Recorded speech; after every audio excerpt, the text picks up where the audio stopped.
Welcome to our class at Naropa, our Masters in Yoga Studies class, where the students are rapidly coming to a conclusion, finishing up their master's theses after a long semester of thinking about writing, thinking about what it means to write, recognizing that we are all writers because we are writing. It's not that hard. When you write, you're a writer. There you go. We're all writers, and we don't need to feel shame or inadequacies or whatnot. And we all have to find our own writing strategies to live a writing life. And I've been encouraging students to learn to write in their own personal way so that they are not in pain.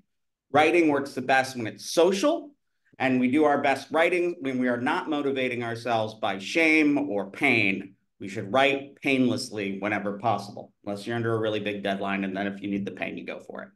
My guest today is Fredrik Gregorious, who I've known for a couple of years now, and I consider him a friend outside the academy as well as inside the academy.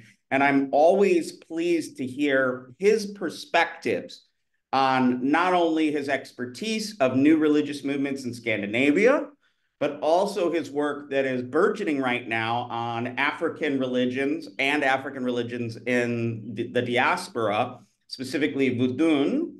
And my most interesting thing to ask him about is to ask my Swedish, not Swiss, Swedish scholar pal about Texas, because I have never met someone that loves Texas in or outside of the United States like this guy loves Texas.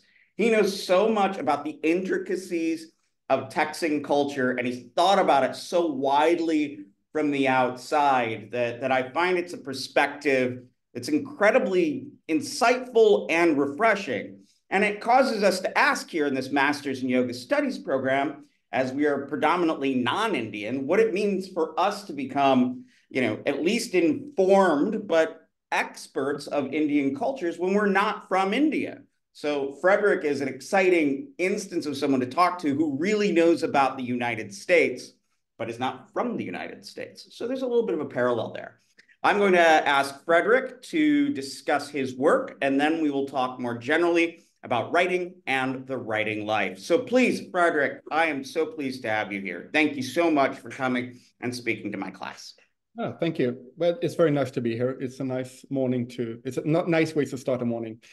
So I'm gonna present myself. I'm formally an associate professor in history of religion in Linköping University in Sweden. That's where I have my sort of tenured position. So that's where I kind of stuck unless I choose to move to somewhere else. Right now, I'm a Fulbright scholar, so I'm teaching at University of Colorado in Boulder, where I teach Scandinavian culture, introduction to Scandinavian culture, and also about the reception of the writing history. So that's kind of where I am at right now. In terms of my own research, most of my research is focused on the reception of basically how cultural and historical ideas are being received, and particularly religions are being sort of reimagined and reused in different cultural contexts. So my doctoral thesis was about the revival of hedonism or Osatru in Sweden and how that reflected. So my theory was basically that Osatru in Sweden basically reflects secular values, that it's kind of a sacralization of secular values. After that, I've been doing work a lot on Satanism, satanic groups, both in America and Scandinavia, and on evangelicals, where I did my postdoc in Texas, where I spent 2 years in a very, very conservative fundamentalist church that was kind of an interesting experience, to say the least. And right now, I'm finishing up a project about the revival of hedonism again, Nordic stuff again. And then I'm going to hopefully, if I can find money, but even if I don't find money, go back to studying American religion again with focus on African diaspora religions in the United States.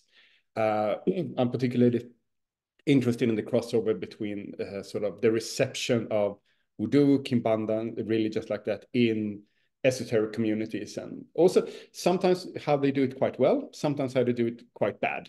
I think that right now I'm writing about one of the earlier receptions of Voodoo in America, which is a book called The Magic Island by William Seabrook, which is special book, to say the least. Highly complicated book. So that's a little bit about what I'm working on right now. So my main focus is basically new religions, new religious movements. And yes, I have a tendency to do apart from doing some field work in West Africa, most of my focus has been on the United States or Sweden. So kind of moving back and forth. Right now, I'm sort of moving back to America. I feel like intellectually, just sort of, if immigration hears me, I'm not talking about moving to America, but so my sort of research is going back, focusing again on America. So that's a little bit. Very good. So let me just ask you, what does a good work day look like? What is the morning? What is the afternoon? What are your routines? What are your rituals around writing? Okay, so I think that I kind of felt weird when I kind of was being asked this, because I felt, okay, do I have good routines? Can I offer students any valuable suggestions? I'm not sure I can. So I mean, we can see about that. But I had this same argument with Anya Fox. She's like, I don't have a method, and then she articulated one. So I mean, my personal day, a good writing day would be, I work best at mornings. So if that can be a challenge if I don't start writing quite early. That's why I usually try to avoid getting stuck on stuff. I think like one thing that I found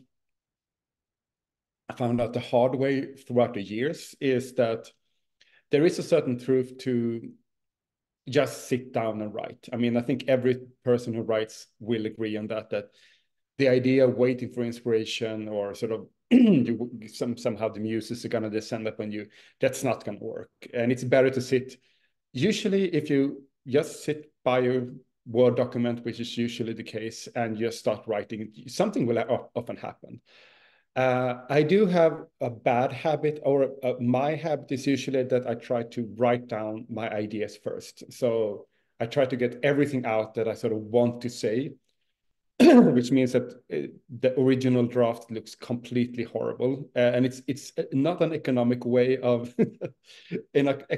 writing, because I do have a tendency to write several thousands of words that I just sort of getting everything out. And after that, I will try to do the footnotes and sort of structure it and make it into a readable article. But that can take a while. But that's kind of the only way I've been doing it, because I feel that I know that some of my colleagues will do it very differently. They will sort of start with a very sort of, they go basically chronological, so from start to finish.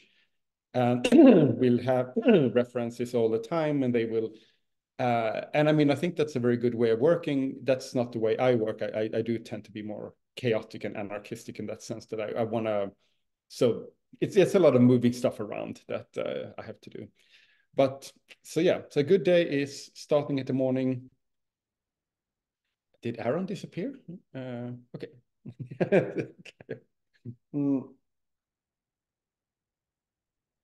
And one thing that I kind of feel is a little bit frustrating is that I do tend to work at home, like or at my office. I either home or at my office, which is boring.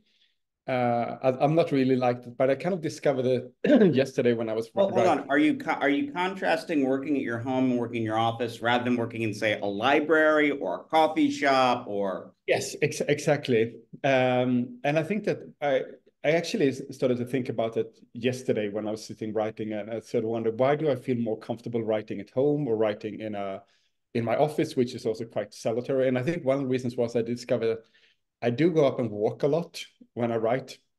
So you basically try to get your thoughts and you can't really do it in a coffee shop. You can't just walk up and start walking around people's tables. And I also think that there is a certain calmness with being sort of alone, that you actually are by yourself. So I think that those are the reasons. As I said, I think I do find it a little bit boring. I know some friends of mine who are like one scholar whose name is Per Faxnell. He always goes out to coffee shops and sit there and writes things down in his little notebook, and it's a very romantic way of life. I mean, it's much more romantic than sitting in a kind of boring office in Boulder or Linköping.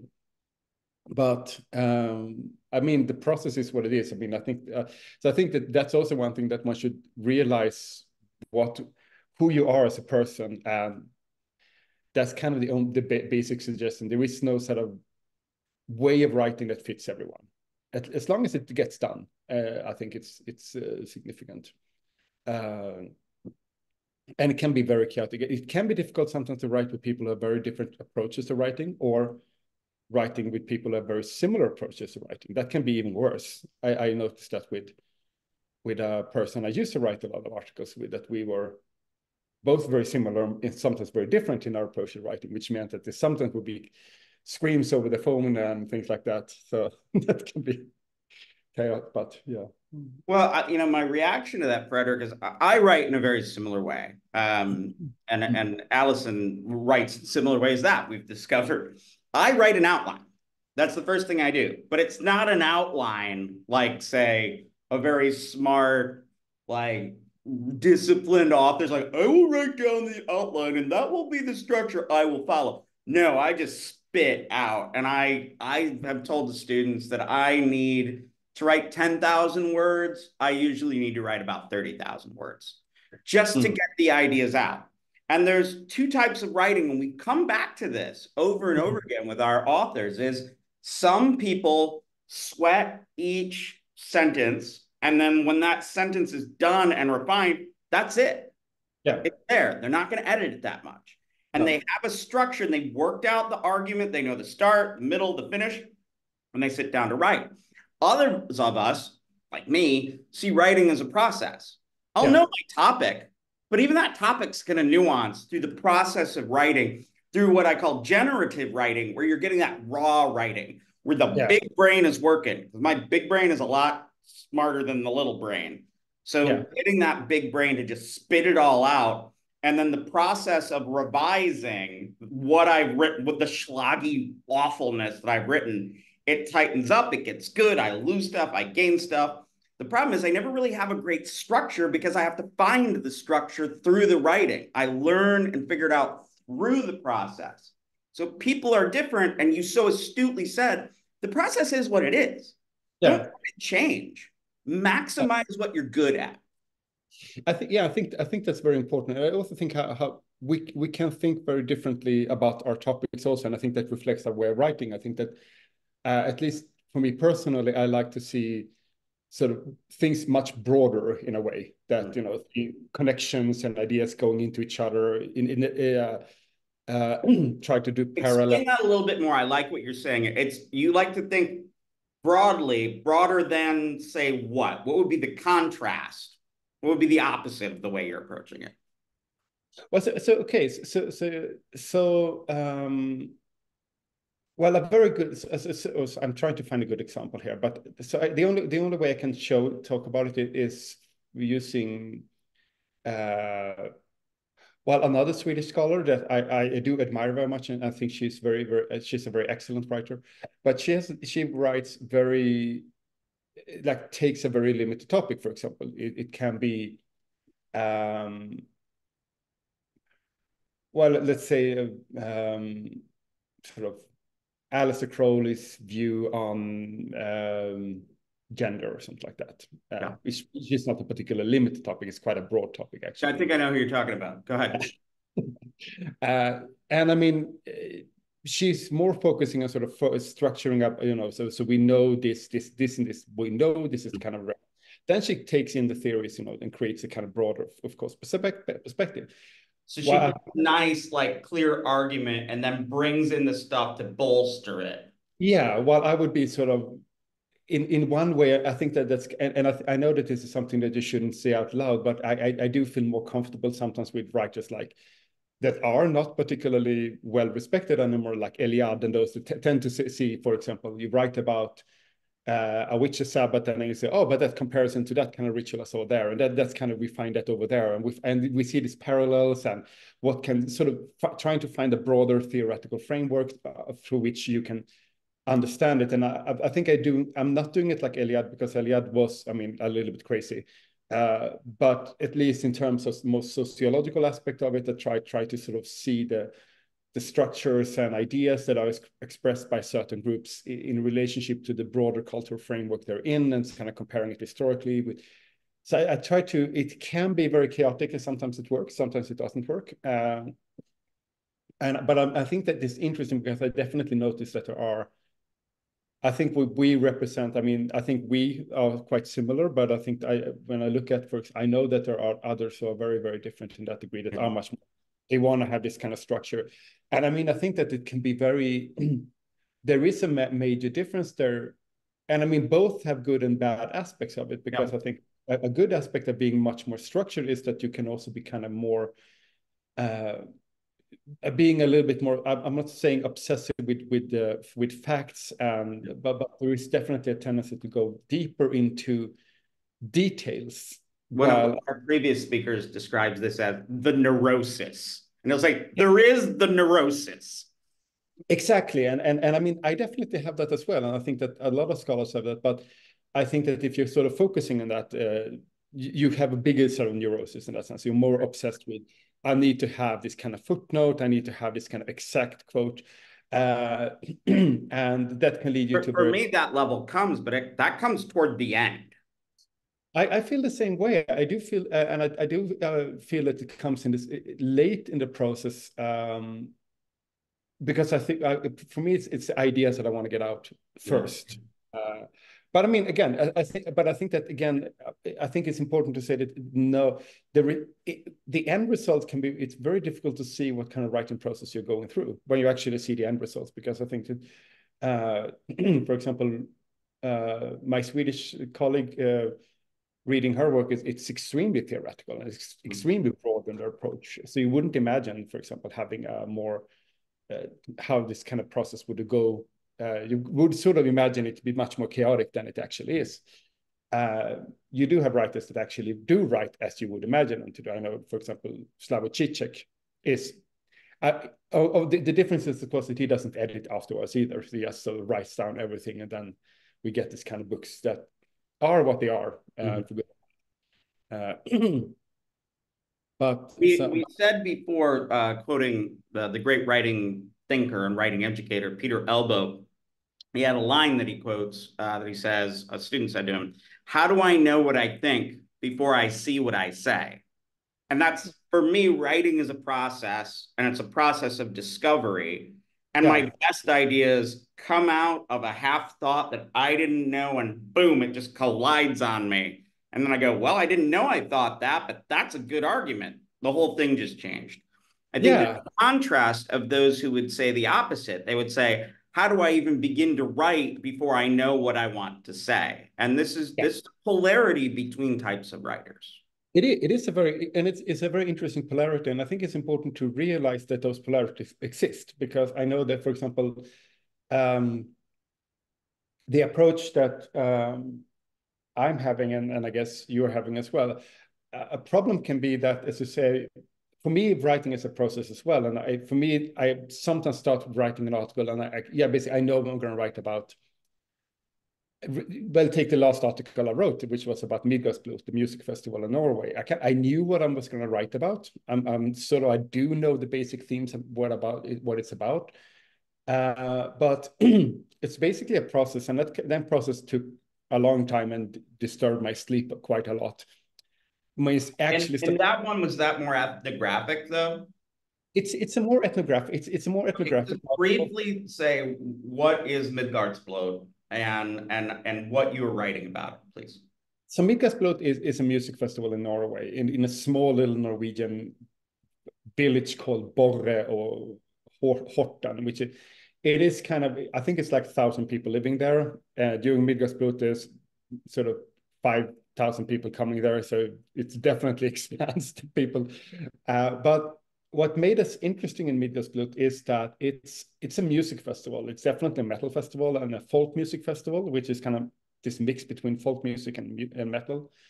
But there is also this definitely, for many people come to Midgårdsblot, they see it as a religious pilgrimage. They see it as something that is based on this kind of, it have a spiritual meaning. because it's placed on burial mounds, Norway's largest collection of burial mounds.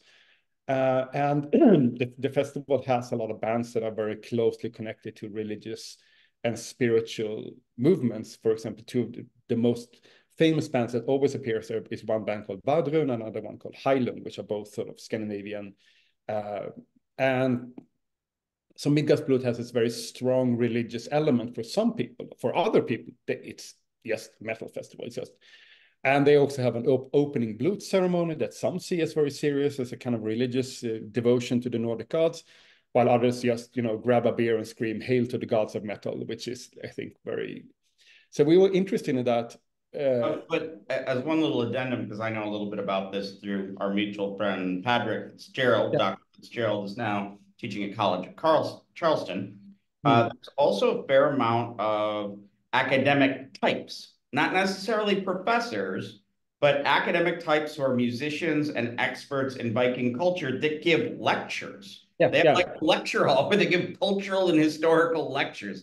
So you have this religious aspect, this heavy metal performance aspect, and an academic type, not quite academic, but academic type thing going on. I mean, yeah, but it is actually quite. I mean, I've given talks to Midgårdsblod 2 times. I know Matthias Nordvig has given talks there. We have professors in archaeology giving talks. So it is quite a variety. It is just to say, I mean, it's called Mimi talks. They can be both academic in a sense that they are very boring or fun, depending on who you ask. But there is also musicians. We have like heathen theologians that appeared, like Rune Rasmussen talked about Nordic animism. And what I kind of liked last time in 2023 was that there was a lot more focus on Sami culture than it had been, which is, if you don't know what the Samis are, the indigenous population in northern Scandinavia. Say 2 sentences about what they were. Define the Sami a little bit more. I think that's important.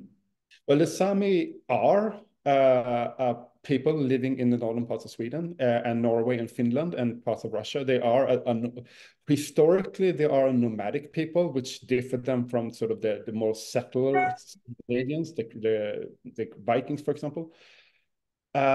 Historically, sort of Scandinavian or the pagan Scandinavians and the Sami had a very good relationship with each other. They married each other. One can discuss a lot about racial sort of ideas, but the series Vikings definitely did a very big disservice to the history of Ragnar Lodbrok, who historically probably was married to a Sami princess, but they only show her in one episode and kill her off immediately. While most scholars, I think, believe that she was like her. There was a relationship that was sort of had. I mean, again, I do sort of like that he brings up this TV show Vikings, which in the way I've noticed people speak about it, they speak about it as almost a religious text. Americans, that is. I mean, Vikings had a massive influence. I can talk about Vikings had a very massive influence on the way people sort of imagine the Viking Age, because suddenly you have a lot of tattoos, you have people wearing, you know, this kind of shaved head on the sides, which we don't For a split second, this connects perfectly to what Dr. Chavez was talking about transmedia and diversifying data.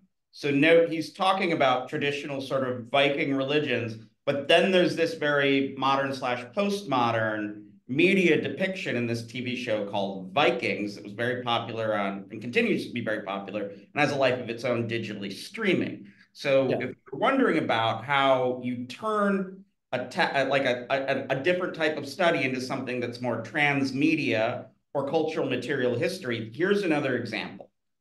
Thank you. Yeah. So just finishing up with the Samis also, so I don't, because I just want to make why it's important, because after Christianization and in the 16th, 17th century, Sweden and Denmark made a very brutal, basically a cultural genocide against the Sami. They didn't wipe them out as individuals, but they did destroy their culture. And that was basically part of a way they call it the kind of missionary activities. And it's still very much part of a kind of cultural it's kind of a cultural trauma, particularly for the Sami people, of course, but also for, again, Scandinavian countries who haven't really dealt with Would they it. be analogous to indigenous Americans? In a smaller way, yes, there is similarities, definitely. I actually was in Nebraska and talked to indigenous people there, had a lot of nice conversation there. And we talked a lot about the Sami people, and there's definitely similarities. There is also connections between indigenous Americans and the Sami people. They have been kind of going over to each other.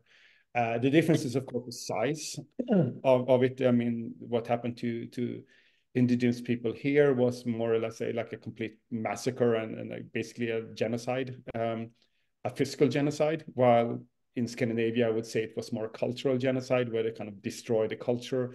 And I mean, placed Sami people in a very precarious and socially, a situation where they were socially discriminated against and basically wiped out from history. But there are similarities, but it was much more brutal in America, I would say, like basically more brutal.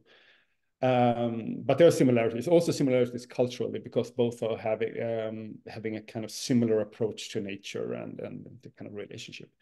So that was a side note, but I do also find it's also part of what I'm, for some reason, I like to talk to my students about all the dark aspects of Scandinavian culture. That's your theoretical position in many ways. But getting back, thank you for that. You were approaching this, you're going to write up your article on Midgårdsblot. Yes. So what sort of data did you have? So did you follow the thesis you had when you started your research? Did your topic change? Can you tell us a little bit about the story of how that went from doing the research to sitting down and writing to getting to the final project? Well, I think there is a lot of there is a certain pre-understanding, I think, originally when you start with it. So okay, we use Midgårdsblot and Back to Blood as an example. So when we started doing it, we came from different perspectives. We're a group of researchers in Sweden and Norway. You're contrasting with another scholar who works on a similar topic.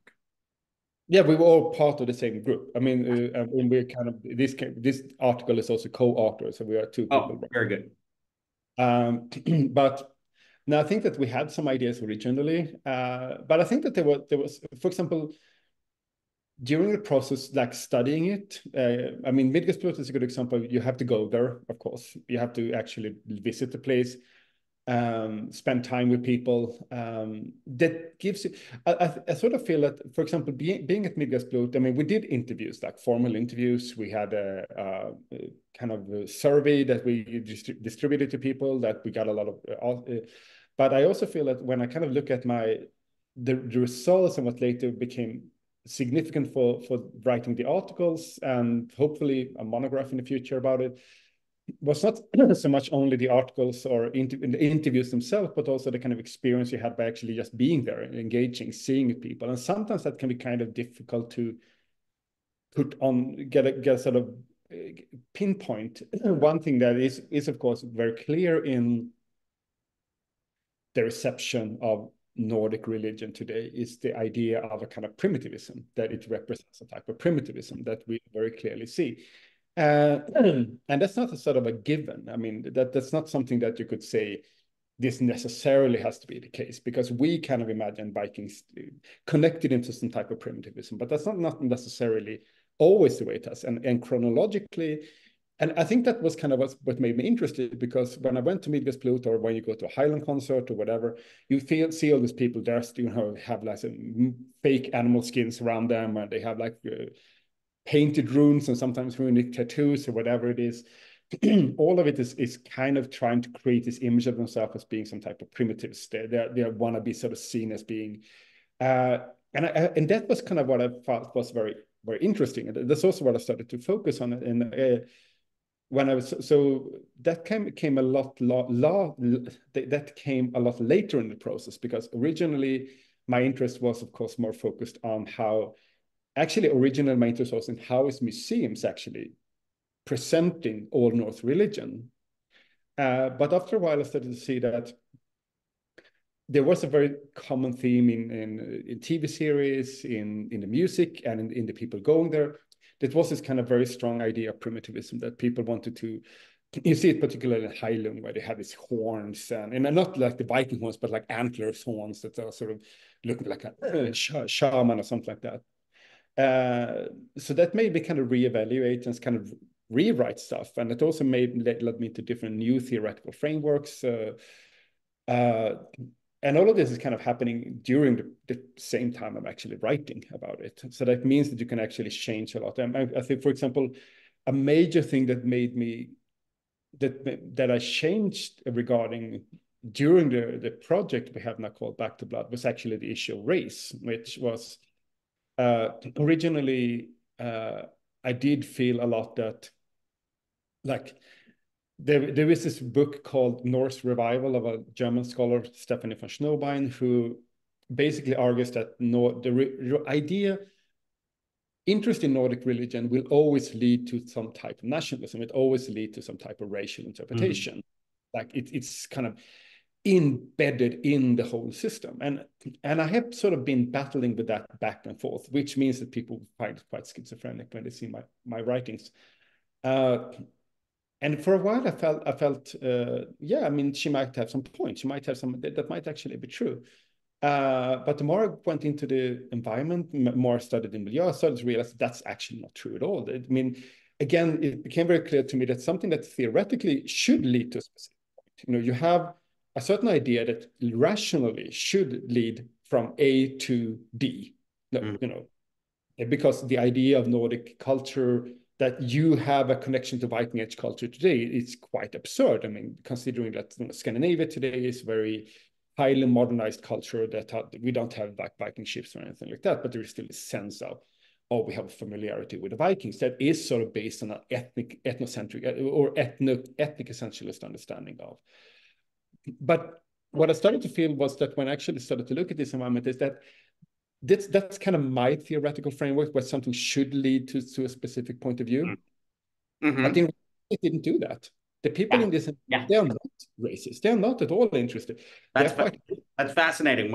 And this is such a great point that you're making here, Fredrik, that sometimes when you really expect something, then you go to look at it and your idea was wrong. Yeah. Do you stop and go, abandon the idea? No, you go, oh, I'm about to learn something more interesting. Just like when sometimes you have a great idea, you start writing it, and then you find that someone has written 2 years ago the exact same article. Do you stop writing? No. You get excited because you go, ha-ha, somebody else thought it up. I'm right. And then you move up. And I think that that's very important. And I think but that demands a type of intellectual honesty and intellectual humility. Humility, yeah, because I think that also, because I think that it's you definitely do find scholars, and particularly in our field, that are so stuck on their ideas that they will rather let the universe burn than change. That's kind of right. Yeah. I definitely met those that are sort of they have the kind of one theory that are sort of, this is kind of my big thing, and they refuse to change it. They're not going to change it regardless of facts or I don't like data or evidence because that changes, but my opinion will never change, which is a line that Stephen Colbert said.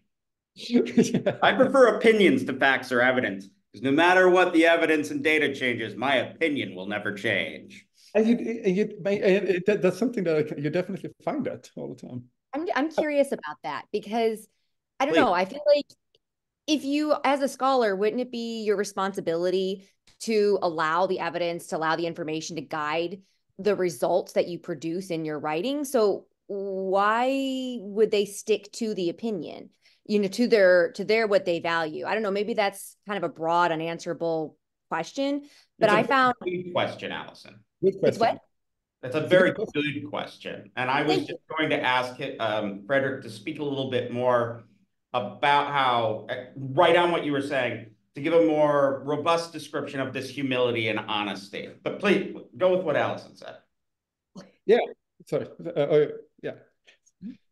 Okay. No, I think that I can't answer for other people, of course, because I'm not, can't enter their mind. But I think one aspect is, well, I think a lot of scholars, they really want to make a name for themselves. They want to be sort of, and we're talking about the humanities now particularly, but I think that goes in all fields. You want to be the guy who is known for having produced a theory. You want to be that person that people will refer to.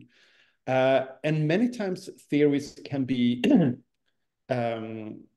like theoretical framework particularly, can be quite flexible. They can be quite plastic, so you can actually change them.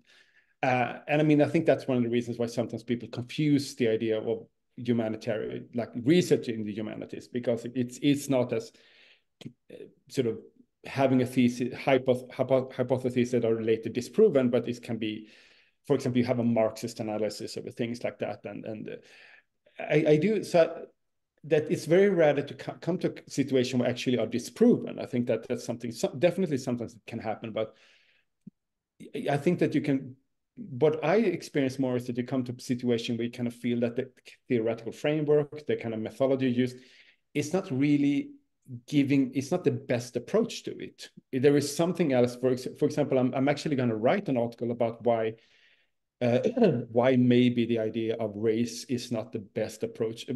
For example, race in the terms of modern hedonism. And I think one of the reasons I would argue for that is that, I mean, for example, it's not that racism doesn't exist in this kind of environment. They definitely do. And I think particularly in America, they do that, because we actually have groups that are founded on white supremacy. But one thing that the problem is obsession with race as the kind of defining aspect of hedonism makes a situation where we kind of disregard everything else. For example, the large part of heathens are not racist. They are non-racial, anti-racist people. And we're talking about a large percentage of that. But they're only defined by what they are not. So they are only defined as, so we have racial, ethnocentric, and non-racist or anti-racist heathens. And I feel, but is that kind of their primary identity? Is that really the only thing they are, that they are not something? And I think we kind of focus, so that's not that hasn't disproven the previous kind of approaches, like we have previous researchers. But in my opinion, and my sort of feeling by going into the field, I do feel that, but it's perhaps not the best approach. I mean, I'm not saying we shouldn't have that, but perhaps we shouldn't only have that focus. So I think that's more data, because it's very, as I said, it's very rare to actually find a situation. I mean, again, you can find it. You definitely can find a situation where we actually are disproven. But I think oftentimes you find that the theoretical frameworks you've been working with is just too limited or too narrow, or just going in the wrong direction. I mean, talking about esotericism studies, for example, we have an old French scholar, Anton Fèvre, who was kind of the founder of esotericism. Not esotericism, but the study of esotericism. And he's not a bad scholar, he's an excellent scholar. But there's very few people who will use his kind of definition of esotericism anymore, because it's turned out to be too limited. It turned out to be, didn't include a lot of stuff. And I think, again, we had a situation where you had the reality, the lived practice, the lived religion was very different from Fèvre's quite limited approach. So I think that as a researcher in humanities and among lived religion, it's more that approach. I find that I actually feel that, and I mean, I actually been quite critical against myself in that regard, because I do feel like a lot of stuff I wrote when I was younger, my dissertation, for example, there's a lot of stuff there that I don't agree with. I actually, in the latest article I published, I actually criticized myself.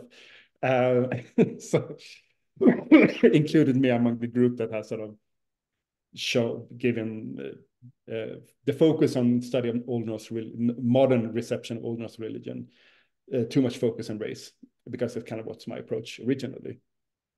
So one, I think the study of race in general across the world, and especially in the United States, is overdetermined, because we can only think of race as Black and white, as an African American and white in the American situation.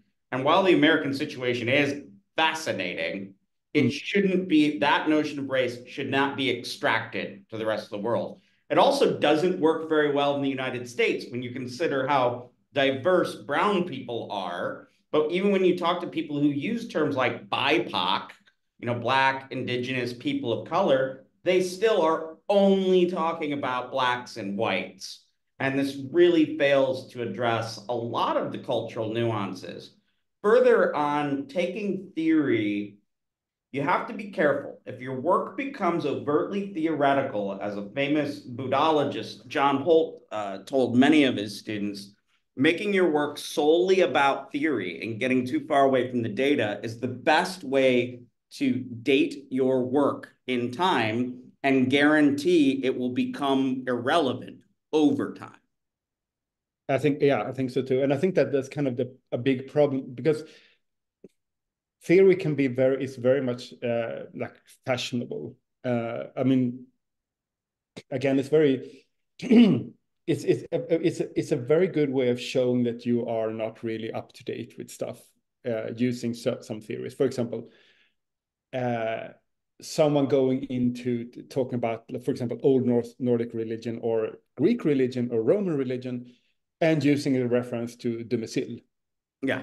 That's kind of, it either shows that you're very sort of lazy, you haven't read any new theoretical work since the 1950s, or you have some very suspect political ideologies. I'll push back on that though, as somebody who quite likes Dumézil.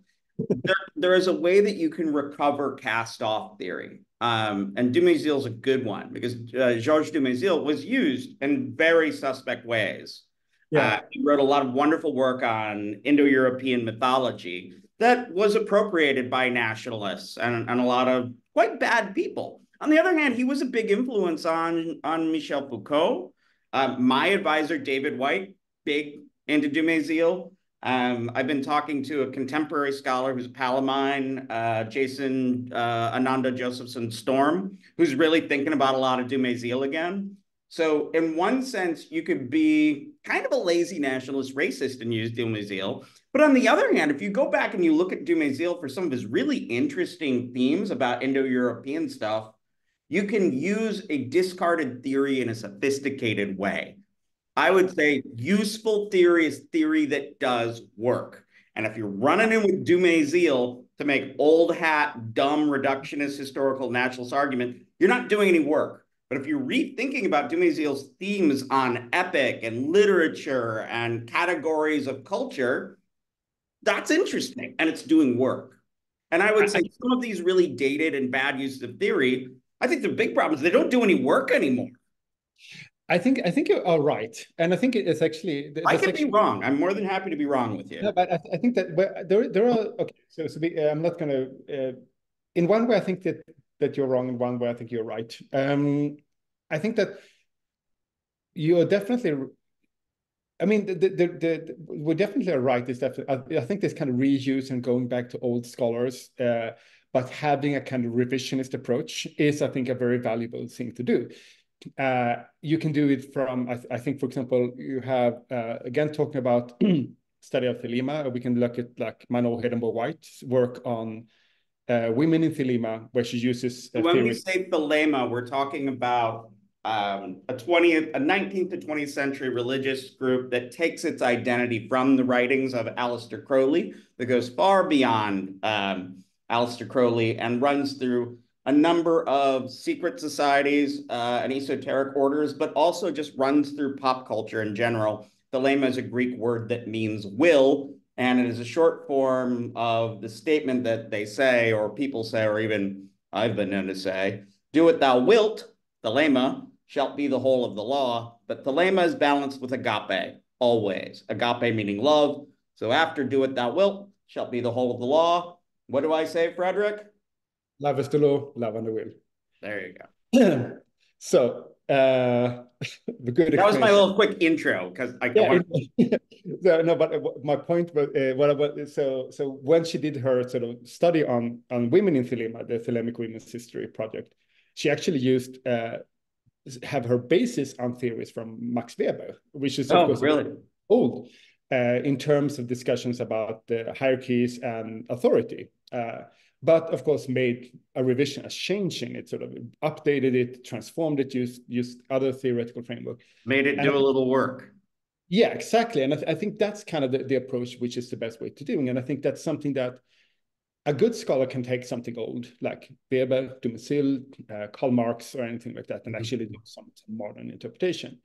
I think that there are different degrees in hell, basically, when we're looking at that. I think definitely sometimes Marxists have a tendency to be a little bit too dogmatic, even though I might sort of agree with, I think that, but there is definitely a tendency for Marxist scholarship to be quite dogmatic. I think that, but the other approach where I find that while I think Dumézil can be problematic, it's not so much a political, but in terms of Nordic religion, he's horrible. I mean, his works on Norse religion was just crap. I think it's much better in terms of India Persian and the Near East. He's quite good. Yeah, I think he's much better there. He really tried, and I think he became obsessed with this kind of idea about how society was organized and tried to push everything into it. And when things didn't work, like when it comes to Greek religion, for example, he has states that, well, but the Greeks sucked. You know, basically that they were not they were too influenced by sort of foreign, you know, Middle Eastern, because they couldn't find a structure in a good way in Greek mythology or Greek society.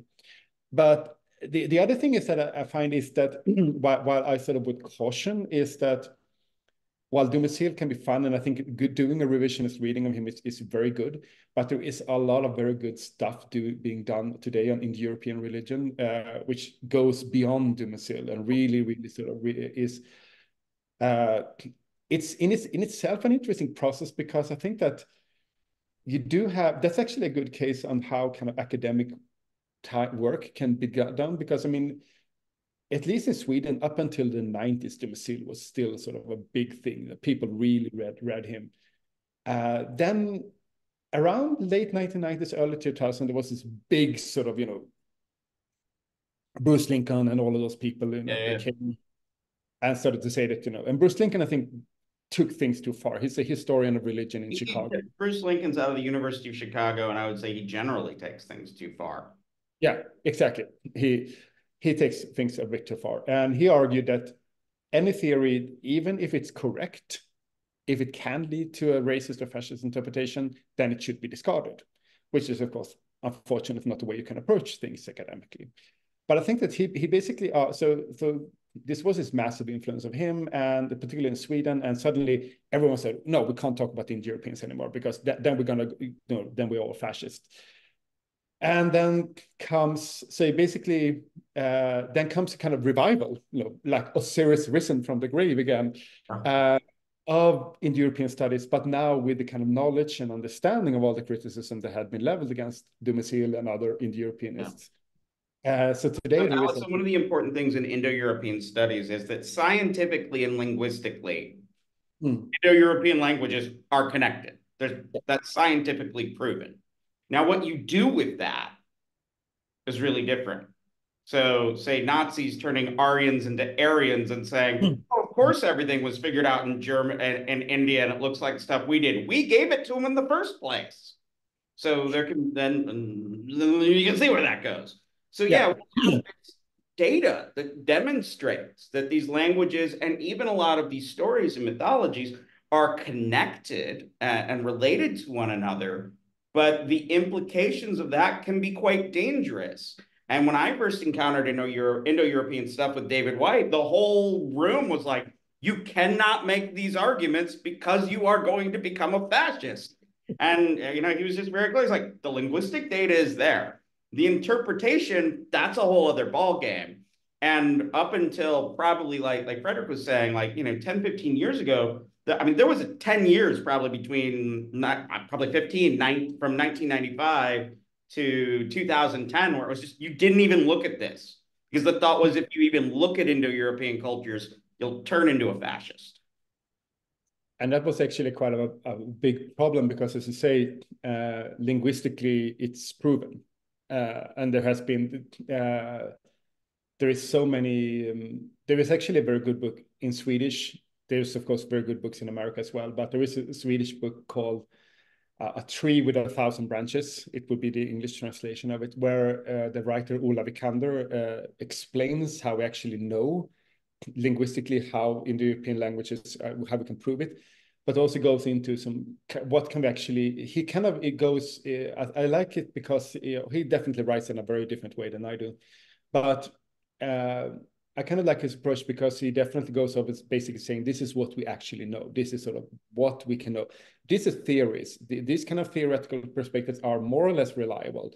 And this is kind of, this is probable. This is insane. This is very unlikely. So it kind of shows also what we actually know, what is probable, and what is just. And I think that's a very, very good approach to. It's a very pedagogical approach, actually, to showing how, just showing the hard data, and then sort of, because from the hard data we have to make theories, and these kind of theories can be more or less reliable. And then we have, of course, the theories that are completely unreliable. That are sort of just crazy. So Fredrik is, I think, very astutely moved us from looking at this festival that he attended, Midgårdsblot, looking at the data he collected, realizing that some initial ideas he had were not correct. Yeah. Thinking about the mutability of theory, and as I would say, use the theory that works best for your data. And so the next phase is going to be, he's got to write this damn thing up. Yeah. Exactly. That's kind of, I think this kind of illustrates the way I'm writing, because it tends to go in both. You will notice that Fredrik and I have hung out together. Usually we have beers, and this is even more ridiculous and tangential. But yeah, this is what it looks like. So yeah, but yeah, so I think that when we're collecting data, having all of that, then of course you have to sort of write it down, and I think that that's kind of the biggest part, and it can be. Because then you have to start to use theory. You have to use some kind of type of analysis over it. Otherwise, it will just be quote mining, and you have a lot of quotes that are meaningless. For this article, I actually found a theory that I didn't really agree with, but it was a good starting point. About ideas about white utopias. It was not that I disagreed with it, but wait, which book? It's a book called White Utopia. Oh, we know that book by Amanda Lucia, right, Allison? Yeah. White Utopias by Amanda Lucia, about yoga festivals in the United States and race. You just didn't know you knew, but you knew. I knew you knew. I remember the conversation now. Yes, thank you. It's my Amazon cart to purchase later. It's a great book. I have issues, but it's a great book. I have issues as well, and I think, but as I agree, I think this is a good example, because the theories that she presented, I did feel that she made some very valuable points, and I think particularly in regards to how the description of native and Indian culture has not always been so extremely negative, but oftentimes been quite romanticized, comparing it to some other like writings that I've seen that basically, particularly when it comes to native people, focuses on like everything in the 19th century was just demonization, because but I did sort of approach that book with the theories about, so basically, is Midgårdsblot a white utopia? And I came very quickly to the conclusion that no, it's not. I mean, it's very difficult to use that term for different reasons. One is there are similarities, which makes it useful to have a similar approach, but Midgårdsblot is a predominantly white festival from American perspective. But the problem is, again, the problem with how we categorize people is that you can't use that in Europe. It becomes ridiculous in many ways. I mean, because clearly Scandinavians and Italians are the same race, right? I mean, that's, well, like y'all became here. It's kind of weird. I mean, and I think that's also the problem with talking about race in itself is problematic, because for example, in Europe, I would say like a lot of discrimination, there's a lot of prejudice in Sweden and Scandinavian countries against Eastern Europeans, that there is a lot of ideas about that are, of course, from American point of view, just as white as everyone else. And there's also a lot of Islamophobia, and that means, for example, that it can be quite complicated. For example, a person with a Somalian background might be more discriminated than, for example, someone from Nigeria, or someone from. So it also has to do with the way you talk, the way you dress, and all of that. But I didn't like the term white utopia because it was needlessly confrontational. And I also felt that speaking about Nordic and a metal festival, I felt that I needed some other terms. And also, again, we're talking about Scandinavia. But I did find useful to use the theory. So I came up with this idea about talking about it as a kind of atavistic utopia instead. That, you know, basically it has an atavism to it. Yeah, because the idea is, of course, that, you know, we going back to the source, going back to this. All right, define atavism.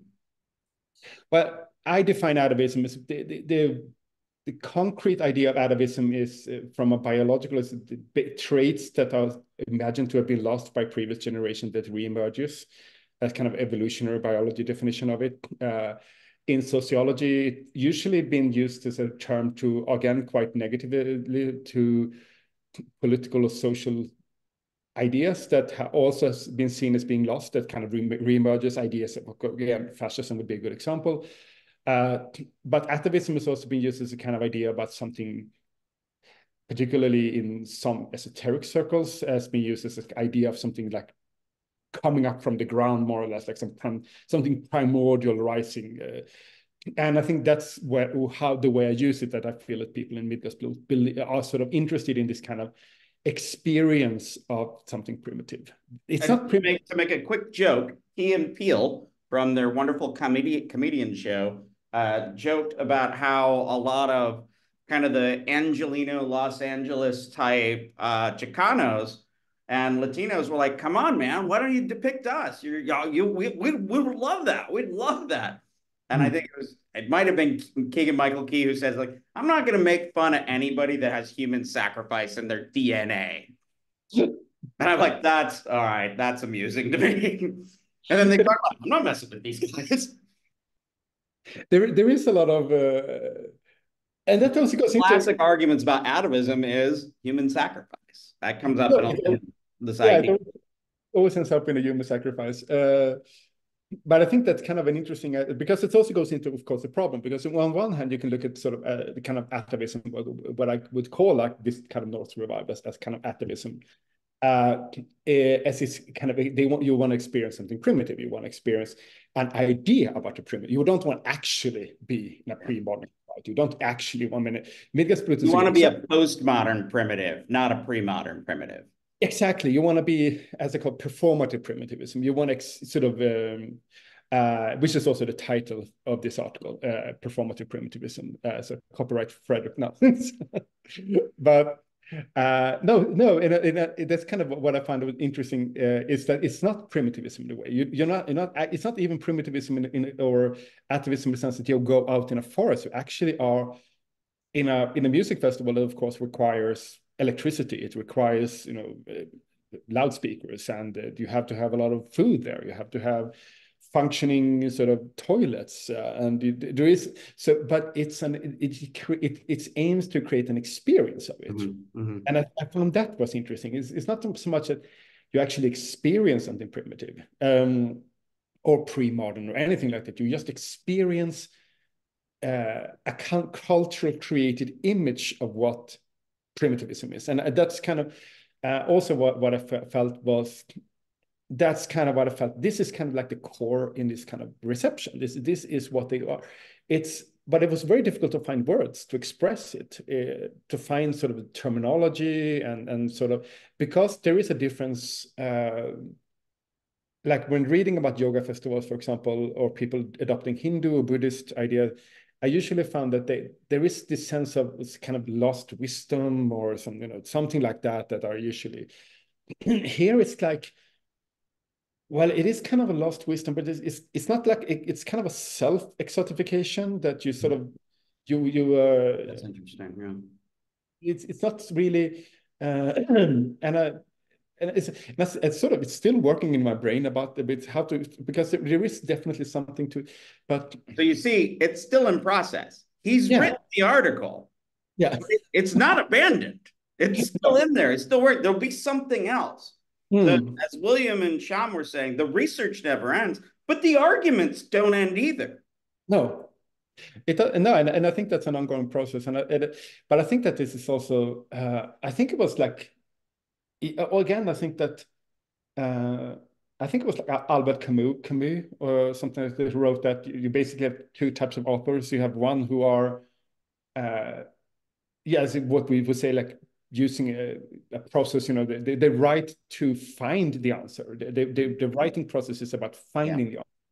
And the other is kind of a, you have an argument and you want to prove it. Yeah. And I gave the students a quote by a novelist named Dan Simmons, who I believe lives in Loveland even.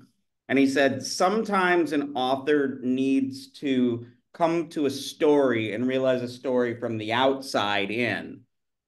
But often you need to come from the inside out and find the story through writing the story, as opposed to knowing the story and then writing the story outside in, inside out, which is similar to what you were saying about Camus.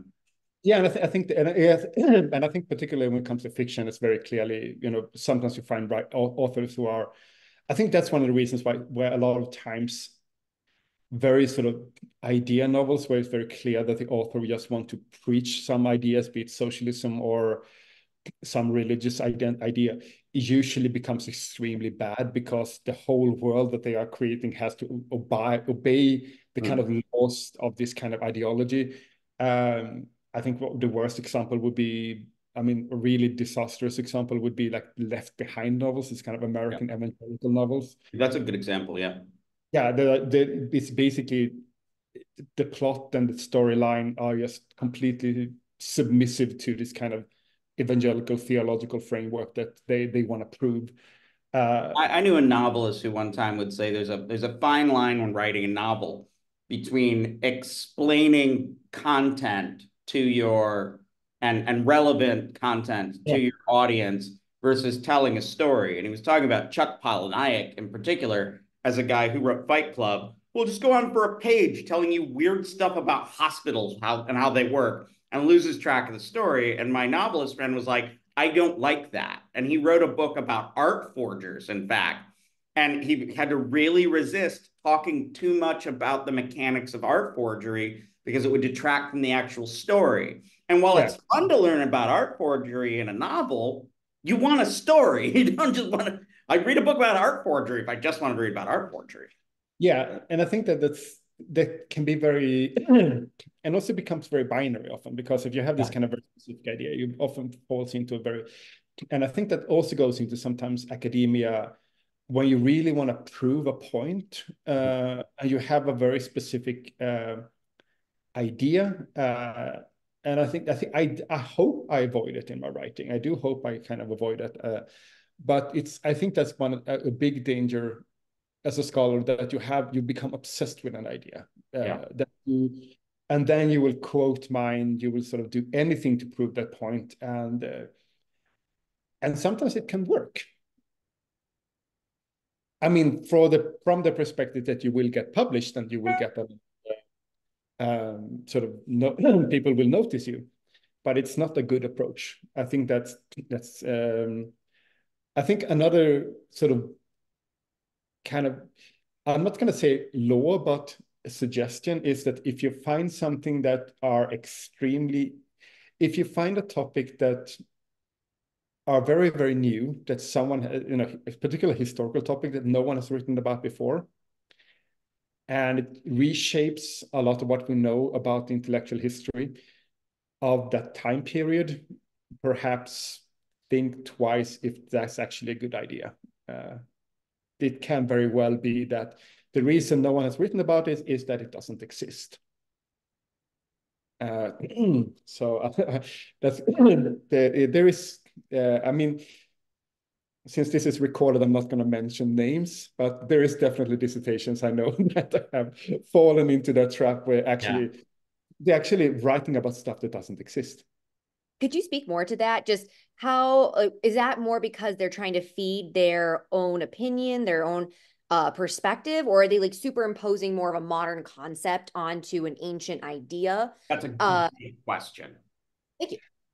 I think it's. I mean, so on one hand, and again, if I misunderstand you, please correct me. So I think that sometimes you get caught up with an idea. For example, you have an idea. that you wish were true, for example, that let's say, let's try to take an imaginary example. Well, I have one for you. yes, yes. Something that has come up a lot in our yoga masters program is just the idea that in tantra demonstrates feminism, an ideal of feminism, that you are, that there's this, you could look back at it and almost say that there's this feminist approach that you could impose from tantra, and that's not really true, right? It's just not really the relevant idea. But I think there's a lot of people who want to look at it in that capacity, where because they worship deity or, Shakti, that was there, that you can have that definition. But I don't think that that's necessarily true based on the data and the information we have. So that's my offer. I think that's a very good example. I mean, I think I could add more example, but I think, yeah, and I think that's because I think the particularly big risk is that we have a tendency to want to find in the past and historically things that are confirming our views and our ideology. Yeah, try to not study yourself and always look to be wrong. Be comfortable being wrong, but always be careful that you're not secretly looking to find yourself, because the study of religion is about the study of other people and other people's religions. Exactly, and that can be very, very difficult, because I mean, when you do studies, you definitely will kind of find groups or people that you do very, very much like, and you kind of identify. Well, there's no accounting for taste. No, and you kind of want to.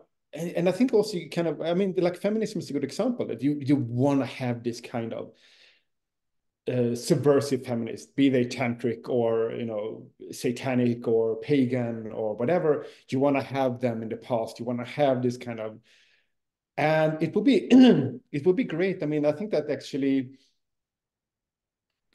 a good. I mean, again, going back, I think one it was actually again Mano Hedenborg White who said it to me once, that we were talking about that she said that she was so tired of people trying to find sort of the female version of Aleister Crowley all the time. Yeah. Yeah. And she said the problem is there probably isn't a female version, because Crowley was a white man who lived in the time period. He had freedoms and the possibility to do things that women didn't have during that period. Yeah. So also trying to create this image of this kind of, and I mean, there was definitely people, some argue that, Dion Fortune was another esoteric writer. Mm-hmm. She was like Crowley, but a woman, but they were completely different. They were two completely different people. And I think that's kind of an anachronistic, reading. And I think the same goes with Tantra. You really want to find this, what oftentimes we're dealing with societies that wouldn't have offered the possibility, for example, for women or minorities, or it was the same thing. But I know that a scholar talked about, is there sort of, want to talk about the satanic aspect of sort of black Satanism in sort of during the Civil War period, and that doesn't exist. There was demonization from the other side, of course, because they, the fear of like Africans were very strong, but there were no sort of satanic black people during that period, because they were not even treated as human beings. So, I mean, the idea that you should have like someone like Frederick Douglass should write hymns to Lucifer would be completely insane. That was a privileged position that only a certain group of people could afford to do. They were usually white men that could afford to do that. The most astute argument I've ever heard, that I've mentioned to this class before about this Tantra and feminism, is yes, women are worshipped in India. Goddesses are worshipped in India. That's not feminist, because women and cows, the line I read in an Indian newspaper in 1999, is women and cows are both worshipped in India, and they're also both worked to death. And I think, and I think that, but so I think, and that's something that I think one has to fight against all the time, because it's particularly difficult when you have this very strong desire that something else have to be there. It can be, and I think we all have this kind of desire, particularly if into religion and history of religion, to kind of rewrite stuff, that you kind of want to find this kind of alternative history.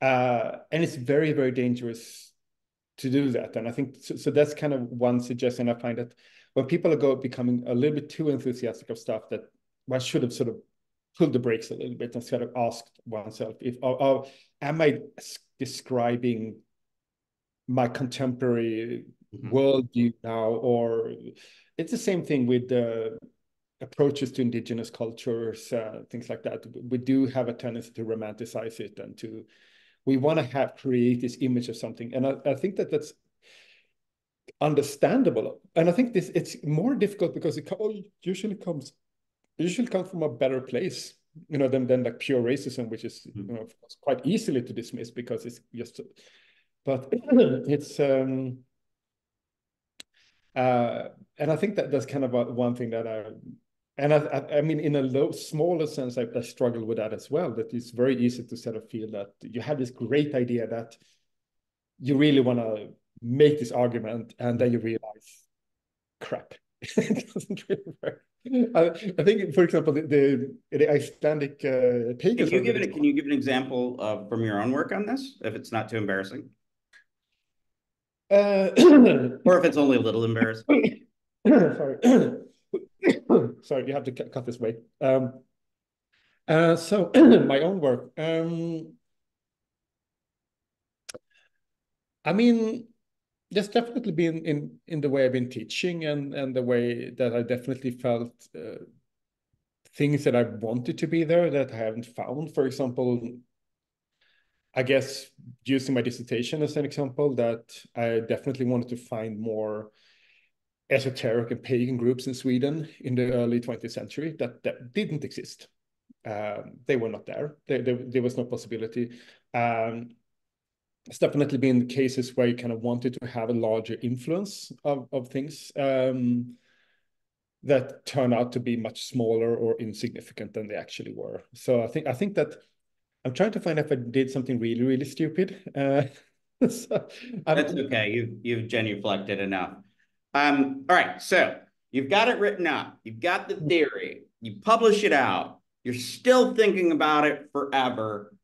How do you take a finished project that's done and then decide you want to, and then if you decide you want to revisit that topic, which I assume you have done many times in your career, how do you go about dealing the fact with, you wrote about something, do you write about to make a completely different argument? Do you write about it to nuance your last argument? How do you refer to your prior work? How do you feel about quoting yourself? Well, because it's been quoting yourself is always problematic because it seems to be a little bit douchey. I have done that several times because I happen to be the only one that has written about certain topics. Like when it comes to heathenism in Sweden, I'm basically the only one who's done much study on that. But that's usually, and that can be a little bit sometimes of being lazy because you feel like, do I have to sort of go back to the actual original source to discuss certain, numbers and members in a certain organization? Or can I just quote myself when I wrote last year? And I will do that. I think for me personally, I think it's quite common when you have worked a lot with a topic. For example, like I've worked with Old Norse reception of Old Norse religion for 4 years now. When I'm finished with it, like in June, when we have completed our last articles about it, it's gonna take me a couple of years before I go back to it. Because I'm gonna be very, very bored with it.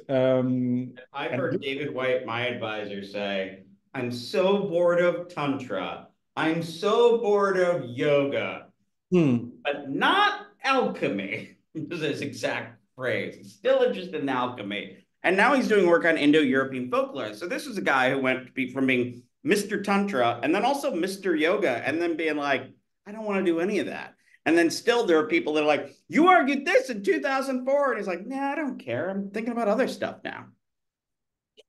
And I think to me, it's kind of I do understand that, and I do feel that, because I mean, as you know, right now my interest is more on like Afro-Caribbean or African diaspora religions, and that's kind of been, and that's not a new interest. I've been interested in that for years. It's actually been something that I probably most wanted to study.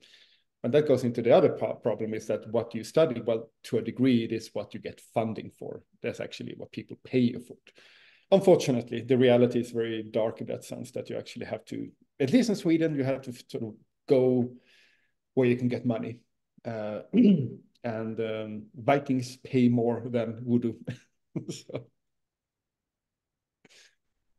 okay. But, so now I'm going to transition you away from the discussion of this project and ask you, if you don't mind me putting you on the spot, something I haven't been able to ask our other speakers. And that's, you are writing in not your native language. You are not a native English speaker. And I know you've written in Swedish, and now you predominantly write in English, but I assume you still write in Swedish on occasion. I can't speak to that, but could you speak to, not, I mean, obviously difficulties, but also strengths to that, and just describe that experience of having a professional career in which you have to write in not your own native tongue? So there are challenges, definitely. I mean, Swedish people generally do speak quite good English, particularly Swedish tend to speak quite good English. But I mean, considering that I do have an accent, and people, no one will mistake me for a native American speaker, I think. And I think that's kind of symptomatic for how it actually is, because even if you are good in English, you do still have a limitation, of course, because it's not your native language. It's not always that you are as fluent and as sort of, it's not as easy to express. And I think one major problem is that you usually fall into certain kind of like linguistic trap. Your sentences, there's usually some words that appears over and over. You tend to write also a lot, or something like that, which, I mean, in my case, it's usually something that I do find myself writing also several times. So you become repetitive. I think you can be that in your native language as well, of course. I think that's something that just happens. But there are certain challenges, and oftentimes it's not the biggest challenge, it's not the grammatically, it's not the kind of the larger theoretical words, because kind of those terms, the kind of terminology is usually something that you might have learned only in English, because most of the work you read are in English. It can often be more, to be honest, things like campus, is or was, that kind of things, and which means sorry? Tenses, times, yeah. Yeah, exactly. And I think that's something that you have to, so I think that one should also be aware of one's limitations. For example, as a non-English speaker, like a non-native English speaker, you should be aware of that. You have to be open to sort of preferably have people who are native, that they actually can read your articles and your stuff, because even if you're very good Once again, writing needs to be social. You need to share your work with people. Yeah, definitely. It definitely needs to be social. And I think that's also something, don't be afraid of asking, people help you to read something like that. Giving criticism on the written word is our love language as academic types. Definitely, it is. And I think that's very important. I mean, as I say, it is social engagement. And I think it's also quite interesting when you actually look at an article that are published. It has gone through, first of all, you write it, then you sort of rewrite it, then you send it in, then it's peer reviewed. But oftentimes before you send it to peer review, or even send it into an article, you will have sent it to some friends who have read it, you send it to colleagues. Then it will become peer reviewed, and then it comes back and you'd make more changes. So the actual article you see has gone through a lot of processes that are not exclusively your own work. I mean, everybody's fingerprints are on them, and that's a good thing. The more fingerprints, the better. And please, just 1 second. I totally want to hear what you have to say. What's so key on this is that it gets rid of this stupid idea that we got, that like the idea that becomes a paper pops out of your head like Athena out of Zeus, and then that's exactly what ends up on the page, and that's exactly what it gets published. All of it is process. All of it is lots of people. Every sentence that you read published in an academic journal has been read so many times and revised and thought about. I mean, and even when it comes to, say, a novelist, you get the idea that they just spit it out. They still do a lot of rewriting and editing and working with publishers and whatnot. Yeah, and I think that that's something that is, and it's very important to, again, allow that process to happen. But there is also one thing that I think is important to realize, that when you have gone through all of these processes, it's gone through peer reviewed, it's gone through editors, and if it's a book chapter, for example, it usually go through additional sort of editing, depending on the publishers. And that I can say it's very important to read the comments that people, I mean, even in the later stage, not always because they are correct, but I've noticed that particularly when it comes through, go through sort of the final stages of editing, the person who reads it might not be a person who's an expert in your topic, and will want to make changes where there shouldn't be any changes. I noticed that, for example, with an article, book chapter about Luciferian witchcraft that I published several years ago now, that when I got the final editing back, because there is a lot, like occult groups tend to have a lot of weird spellings. They have a lot of idea about, mystical spellings that are sort of making a mockery out of the English language. Or even just weird capitalizing. Yeah, weird capitalizing, particularly capitalizing is a big thing in a culture. So when you do quote this kind of literature, or you make reference to them, it's very rare. It's very common that a kind of editor would say, this word shouldn't be capitalized, or this word shouldn't be spelled that way. Miss the parentheses because they're just reading right along and they're like, this is wrong, and they don't see it's a quote. Exactly. So it's very important that to kind of go through that, to actually see, because particularly I think when you're studying and writing about religious or sort of these kind of more alternative spiritualities, it's very common that the editor would just miss that it's, and just think it's a misspelling. I've noticed that several times. And also they're not always correct. Like peer reviewers are not always correct in their... There is one good thing that I wanted to add to that. When you see these comments, they're like, wait, why are they, that doesn't make sense what they're commenting there. That is another interesting data point. It shows you that the average reader, non-specialist, gets tripped up in that spot. So you might not want to do what that editor says, but you need to be aware that someone's reading it, and I call it, from writing theory, they get a clunk. They read it and they go, clunk.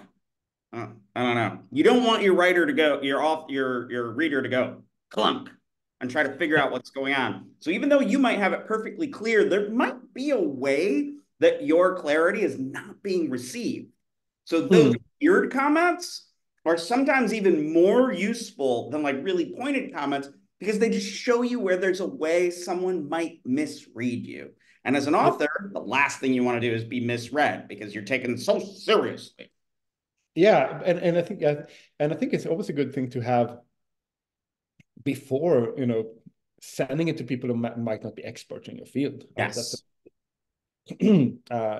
And ask them if, they might not get all the intricate details, because articles will often be more specialized, of course, but at least you can see the kind of line of reasoning you have. Does that make sense at all? Well, and you can also ask them, does this work? Especially from outside. If I throw the poop to the wall, does it stick? If I throw the punch, does it hit anything? Even if they don't really understand what's going on, is it effective? Yeah, and I think that's, you always come to a point when you're writing where you need other people. Yes. You get blind for your own text. It's just words on a paper. And for example, particularly if you read, and that can be kind of, it's kind of, because on one hand, when you write an article and you finish with it, and you usually have gone through like maybe 10 times at least, going over and over and over that article, and you are so bored with it, particularly if it's a longer article. It can be up to like 30 pages long or something like that. And you have to go over and over. You need someone else because you can't do it anymore. It's impossible. And some people just say they can't edit themselves. I've known plenty of authors say, I can't edit myself. I can get it to a really good point, but I really can't edit myself. No, and I do feel the same way. After a while, you can't, because you will just miss. And the worst part, I know I've seen it with myself, that after a while when you start editing, you come to a point where basically it's kind of like I guess a clock. It gets better and better, but there is a point where it actually gets worse. But suddenly, you take away sentences that actually should have been there. Suddenly, I mean, that's a part of the process where you have to be kind of careful that you don't step over that line when actually editing. That's so essential. There's two tricks to this. One, at that point, when you just start seeing it and it all looks the same, that's when you really want to go back and read out loud. Yeah. We've done a practice in peer editing where we have someone else read your work out loud to you. That'll bring it back to life. But the other thing is a statement one author told me early in my career. She was saying that the moment when she starts changing something in one draft and then comes to the next and changes it back, that's when she knows she's done. That period is over. When you're starting to switch things back and forth and they look, they're like, it looks right. Then you read it again. No, it looks wrong. I'm going to go back. And they're like, that's exactly what I had in the last draft. Yeah. Then you're at a spot where it's time to go to the next level. That's a good spot to recognize. I think that's a very good spot when you're just sort of repeating yourself more or less. I do. I think that's a good. But it can be difficult, and sometimes, unfortunately, the reason why you stop editing is that you have a deadline. Yep. And you have to, and you don't really have much anymore. Some works are not finished; they are abandoned. Yeah, and then, but it's usually, unless you are sort of very, very late, you usually are in a position where you have been able to go over the text many, many times. But yeah, it is. So once again, to reiterate, writing is rewriting. Yep. Getting it on the page is just thinking. The real writing is writing and rewriting and editing and revising. Yeah, that's what I'm going to be doing after we finish it today. I'm going to be sitting. Yeah, me too. Yeah. So question about that. What do you do about the fatigue that takes over? You just hit the point where you're like, I don't want to look at this again. I'm exhausted. Like, I sent my draft to Dr. Ulrich yesterday, and I'm really excited to hear what he has to say. Also a little horrified, but also it's just like, oh, what if there's just so many edits and I only have a week or two to do this in. I don't know if I have the energy or the brain power to do this. What do you do? That's a very good question. That's actually a very big problem. I mean, to be honest, when I send in an article, and particularly you might have struggled with that article or chapter for a long time, and you are quite bored with the topic, honestly. And it might be sort of, particularly if it's kind of topic where you more or less sort of, when they've asked you to write it, you get asked, can you write an article about this or a chapter about this? And you send it in, and it's not, and then maybe it takes a couple of weeks or something like that, and then you get it back, and that's good. One of the important things to do when you get to that spot, Allison, is to take a break. Let that thing cool down. But please, Fredrik. No, but I think that's very important. I mean, I think what you should acknowledge that can be a problem. I mean, because when I get like my articles back and they send it to me, I will usually feel, oh, the last thing I actually. The only suggestion I have is just doing it. You just basically have to sit in front of a computer and do it. I mean, it's gonna be boring. It's usually no longer in a kind of fun creative process that it's in the beginning, or particularly in the middle, when things actually start to make sense and you start to feel, okay, I actually have a good structure here. When it comes to that stage where you actually are sitting there, and it can oftentimes be, I mean, most of the time it's usually just changing sentences to make them more clear, or you have to if it's a journal, they might come back and say, well, the format isn't correct with our journals. You have to make this kind of changes. Yeah, it can be mindlessly boring, to be honest. And I think that the only thing I can do is just basically sit down and do it. And I mean, just sort of pour a cup of coffee.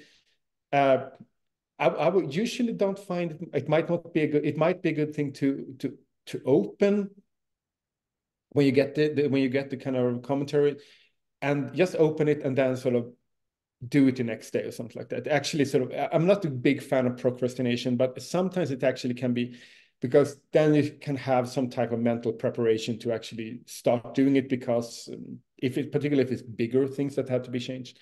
I don't know. In fact, on that, when I edit something professionally, I always read it and I let it sit overnight before I go back to it.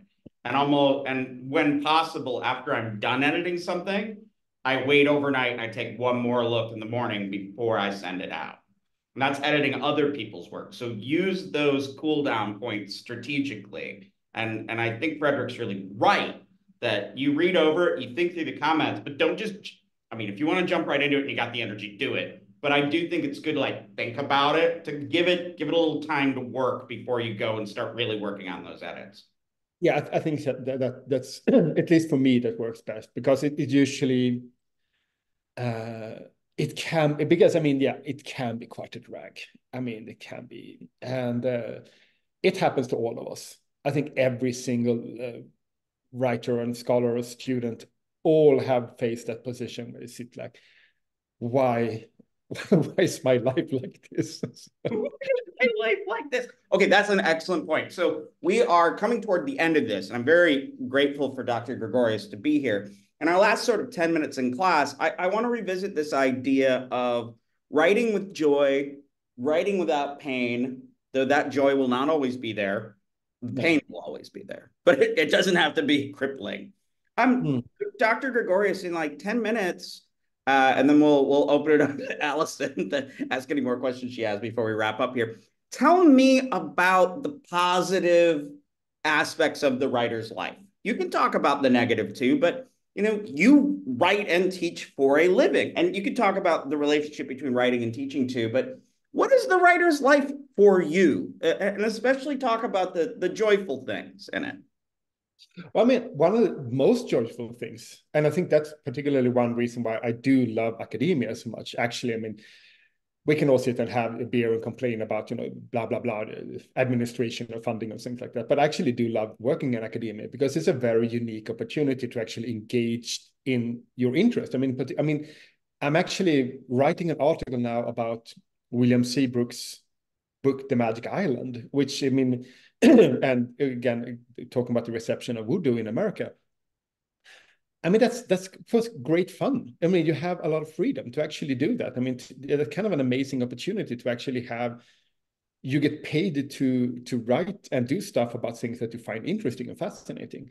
I also think it's kind of when you actually, it is kind of a high almost when you actually start to see the kind of end product, where you actually start to see that you have actually created something that makes sense, that you are actually creating something new that are, and it's kind of a boost for the ego in a way, to actually experience that. So I think that there is a lot of, and I mean, again, one of the greatest things I know is actually seeing it published later, because then you really feel, yeah, I've actually made something. And one happy thing I feel is that many times when I actually do read old stuff I've written, it's actually very good. I mean, not to sound like pompous bastard or anything like that. But it's also been through that whole process we've talked. It better be good. Yeah, but I mean, I'm actually quite happy sometimes when I read stuff and, oh yeah, I actually had a good idea back then. I mean, so, because I think like I suffer from what every academic do, a lot of self-doubt, you know, and you know, this feeling of does everything I write make sense? Is it kind of, but even one of our interviewers who does not suffer from self-doubt at all, the dreadful Nathan McGovern, he talks about the importance of going back regularly and reading stuff you've published and appreciating the end product and going back and go, oh, yeah, okay, yeah, that's good. And seeing your own process and your own development and holding on to that good feeling that inside of reading your own published work. Yeah, and I think that can actually be very good. And I mean, sometimes you will be surprised. I think that there are things that you have. It's an interesting thing because you can sometimes forget basically what you have written. Yes. And then you go back and say that, okay, yeah, this actually was quite good. This actually made a lot of sense. And you do feel that you actually have contributed something to the academic world. And I mean, the process of writing can be painful. I mean, it has a creative aspect and a fun aspect. It can be painful when you kind of goes through those periods of doubt and self, there is definitely this kind of from almost like where you have this kind of joyful experience, then goes into kind of a dark night of the soul, and then there is kind of a resurrection. There's a third term for that in some medical traditions, but I don't know what you're talking about. No, yeah, no, so I don't know. Are you saying it's good to embrace Horus and be in the age of the child as well? Yeah. But no, so I think that I think that's kind of what I ask my own person. I mean, I do love writing. I do find it extremely interesting, fun. And I find it a great privilege that I can actually write and do stuff that are my own choice. And I do find that that kind of joyful aspect sometimes goes over the top because I do have a hard time writing about stuff I find uninteresting. But I'm fortunate I don't have to write. When I started my career, I had to write this kind of long report about a migration program in a small Swedish town. That was not the most joyful experience of my life, but I mean, it actually turned out quite well. So I think that there is a lot of freedom, there is a lot of creativity, there is a lot of possibility of expressing yourself and having a creative output that are quite valuable, and also kind of realizing. And again, but I think that sort of I have been focused a lot on writing for myself for a long part of my career. Right now, I feel I'm more and more interested in collaboration with scholars, which I hope is going. And that's also kind of fun. So on that, just a quick break in.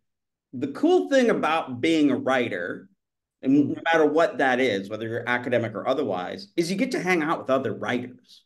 And you get to talk about the stuff that you write about, other people get excited about, and you get to talk about it. So in a way, you're almost socially hijacking the world to make it more interesting. You write the thing, and then you get to keep talking about it, and people will come up to you and get into that thing that is interesting. So in that way, it makes your life better. And Fredrik is talking about the pleasures of really collaborating. It's something that I'm coming to as well, as I'm really enjoying collaborating with people, which is a lot. It's very satisfying to me. And then I'll even make a note that's specific about being an American and in the academy is I'm very white, and I'm a cisgendered white man from Western Michigan. And the diversity that I have experienced through my undergraduate and graduate school has been amazing. And I would not be able to have the diverse range of races and cultures and international things outside, or maybe I would find a way, but outside of the academy. My life as a writer and an academic has supported that. And at a time when diversity is this grand word, we're kind of doing it all the time in the academy. I mean, how else would I get to meet my Swedish brother here? Well, I'm also quite white. I'm very white cis male as well. I mean, we can talk about the problems of diversity in the academy in a later talk, but there are certain areas of the academy which is definitely do have problems with that. But there are also strengths to it. I guess that's what I'm coming to. The academy has a strength of diversity, not just weaknesses. No, I think that the academy has a strength when it is diverse. When there is, that's kind of what I think we do see development. I guess, unfortunately, I would say development maybe more so in America than in Europe, where we're going through more diversity. I think that might be more the case in America. There is a lot, actually, where I think like the American Academy has a lot of advantages over the Europeans. It's always like many times when you talk as a European or a Scandinavian, it's always like, you know, talking about why things are better in Scandinavia than in America. But I think in many ways it's not the case. It's actually it can be quite the opposite. Okay, Fredrik, in the last 2 minutes, and then I'm actually I'm gonna turn off the recording, and I'm actually gonna have Allison ask any questions to you outside of the recording, because students should have that opportunity. You come to class, you don't need to be recorded for a little while. I know you'll come up with a good question. In 2 minutes, words of advice for young people. What are your words of advice for young people, for young writers? That I have? Yeah, for you. I mean people that are just coming to this writing process, like distilled, pithy statements, the wisdom of Gregorious. The wisdom of Gregorious, I don't have. So I think that, no, I don't have much wisdom. I think one thing that I would suggest, and it's actually something that people have been telling me a lot, so it's kind of a suggestion I got myself, is when you kind of, if you want to continue in an academic career, if you want to continue doing research, do what you feel passionate about.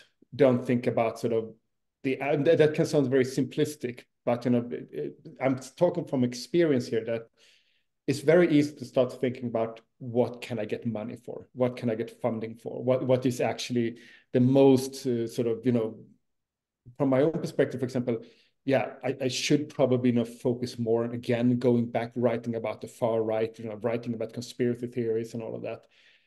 That, I mean, it's not boring, but, you know, my passion is somewhere else. No, my main passion is so, and I think you usually get the work will be better if you actually think more about what you actually want to write about, even if it's a weird tantric tradition from somewhere in India that no one understood existed, or strange people in Louisiana that you know. I think that that's kind of what my big sort of recommendation is, that it's very easy to become too, I mean, strategic and all of that stuff. I mean, that I don't think that usually is the best approach. It's yeah, so be humble, and the mix also of being humble and believing in yourself, all of those kind of cliches. But I guess for me, it's usually going into the academia is taking a risk. Writing academic articles is taking a risk. It's not necessarily you're going to get tenure. It's not necessarily you're going to get a job. So, but on the other hand, I mean, it can work out. It can work. Then it's a great career that I think one should pursue. But one should be aware that it's a big challenge, and it's going to be a lot of trials, and you have to go through a lot of crap. But the reward are kind of great. It's kind of like, I guess, Lord of the Rings. No, not necessarily. But very good. I would like to thank Dr. Gregorious for coming here and sharing about his career, his work, the process of writing and the writing's life. I hope that this video will be useful to everybody that sees it. I know it's useful to me. Fredrik, I'm always happy to learn from you. And usually I get to learn about contents, or usually you and I come up with some crazy harebrained idea that's probably correct. But today it was good to learn from you about your writing practice, and I have learned from you. So thank you so much for coming. And Allison is going to posit a question off camera. So to the rest of you, do good, fight evil. Right.